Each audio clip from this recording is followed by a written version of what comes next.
বা যদি আমাদের মধ্যে বিভাজন থাকে তাহলে গোপালগঞ্জের মতো পরিস্থিতি আরো অনেক জায়গায় হবে।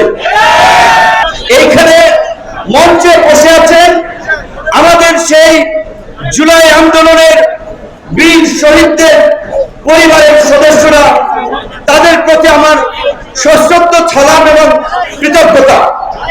আজকে বিভিন্ন রাজনৈতিক দলের নেতৃবৃন্দ যেভাবে এই জুলাইকে, এই যাত্রাবাড়ির প্রতিরোধকে কেন্দ্র করে যাত্রাবাড়িতে একই মঞ্চে উপস্থিত হয়েছে, এই চেহারাটা যদি আমরা ধরে রাখতে পারি তাহলে আমরা আগামীতে ফাঁসিবাদের যে কোনো উত্থানকে আমরা ঠেকাতে পারবো। বা যদি আমাদের মধ্যে বিভাজন থাকে তাহলে গোপালগঞ্জের মতো পরিস্থিতি আরো অনেক জায়গায় হবে। গোপালগঞ্জে এনসিপির নেতৃবৃন্দ গিয়েছে।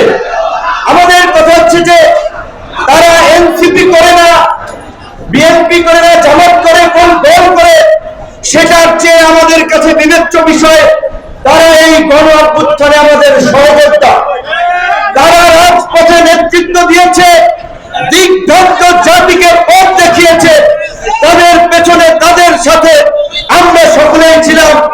অবশ্যই এই গণ আন্দোলন এবং গণ অভ্যুত্থানে বিএনপি একটা বড় রাজনৈতিক দল, তাদের অনেক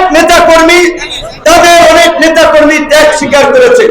জামাতের নেতাকর্মীরা করেছে, ইসলামী আন্দোলন করেছে, গণ অধিকার করেছে, বাম ডান গণফোরাম, এখানে খেলাফত মজলিস, যে সকল দল রয়েছে সকল দলের নেতাকর্মীরা ত্যাগ স্বীকার করেছে। এবং সবচেয়ে এই দেশের আবহাওয়ার জনসাধারণ যারা ওইভাবে সক্রিয়ভাবে কোনো রাজনৈতিক দল ওইভাবে করে না, তারা যদি এই আন্দোলনে নেমে না আসতো তাহলে কিন্তু এই গণ অভ্যুত্থান সম্ভব হতো না।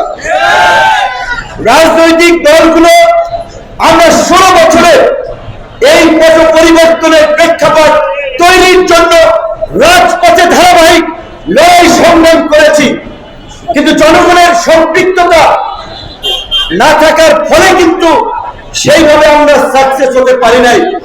জুলাই আমাদেরকে ঐক্যবদ্ধ করেছে।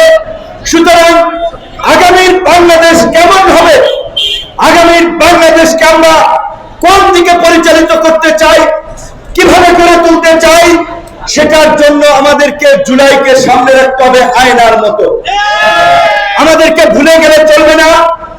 সমগ্র জাতি ঐক্যবদ্ধ হয়েছিল বিধায় এই অসম্ভব সম্ভব হয়েছে। কাজে আমাদের প্রত্যাশা থাকবে আগামীতে নির্বাচন কিংবা নির্বাচন পরবর্তী সময়ে যারাই সরকার গঠন করবে কিংবা যারাই বিরোধী দলে থাকবে তাদের মধ্যেও যেন এই জুলাইয়ের চেতনায় বাংলাদেশকে ঐক্যবদ্ধ রাখার চেষ্টা অব্যাহত থাকে।